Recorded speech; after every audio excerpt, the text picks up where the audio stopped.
If it was not already clear, it is a new era for Kentucky women's basketball, and it has arrived. In his first big-time game as coach at Kentucky, Kenny Brooks and the Wildcats held off number 18 Louisville in front of a sold-out historic Memorial Coliseum.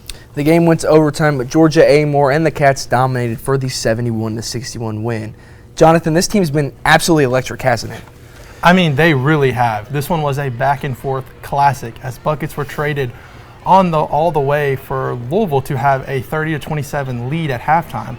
The Cardinals clung on to that lead 46-42 heading into the fourth quarter, but some clutch baskets and free throws from Amelia Hassett sent the game into overtime. In OT, the Cats made 9 of their 10 free throws to clinch their first win over the Cardinals since the 2015 season. Just 5 games in, Kenny Brooks looks like a slam dunk hire by athletic director Mitch Barnhart. Kenny Brooks spoke to the media post-game following the big win. But I thought we got downhill a little bit better in the second half. We attacked it even when the play would look like it was a broken play. You know, I think Amelia had a couple layups during that stretch. We hit a couple other people on the run to the basket. But it's a learning process in order for us to, put the ball on the floor. All of these kids are playing in new situations except for her. And she's learning them. None of these other players really played in the same role that they had last year. So it was something that we were very conscious about, and we wanted to get to the free throw line. And other than the 2 we missed right at the end of regulation, I thought we handled ourselves very well. With the win, the Cats moved up to number 15 in the country. If anyone expected a hangover following the Louisville win, they were sadly mistaken, as Georgia Amore and company held off Purdue Fort Wayne 79-67.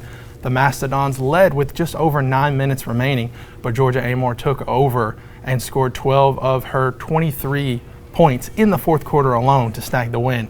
The Wildcats are now 5-0 to start the season for the first time since the 2020-2021 season. Moving over to Mark Pope and the men's squad, the Wildcats jumped into the top 10 of the AP poll following its upset over Duke in the Champions Classic. After a week of rest, the now number 9 ranked Cats returned to the court Tuesday night in a dominant 97-68 win over the Lipscomb Bisons. What a dominant and fun win it was, Jonathan, just as the whole season has been so far. Kentucky scored 97 points for the 3rd time in its first 4 games, something they had not done since the 1970-71 season, which was the second to last season of the Adolph Rupp era.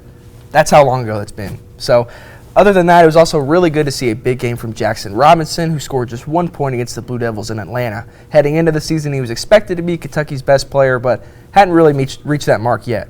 Robinson scored 20 points on 6 of 10 shooting, showing all of BBN what he truly brings to the team. That's right, Daniel. Lamont Butler and Ortega Owe also continue to thrive as one of the nation's best guard duos, combining for 30 points on 9 of 14 shooting.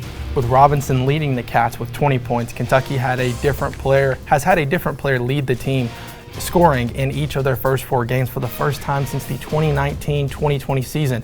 Head coach Mark Pope spoke to the media after the game.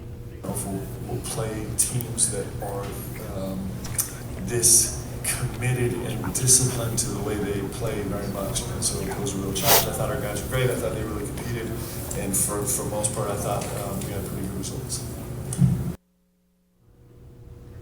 Pope and the Cats return to action on Friday in Game 2 of the BBN Invitational against Jackson State. Tip-off is scheduled for 7 o'clock at Rupp Arena, and the game will be streamed on SEC Network Plus.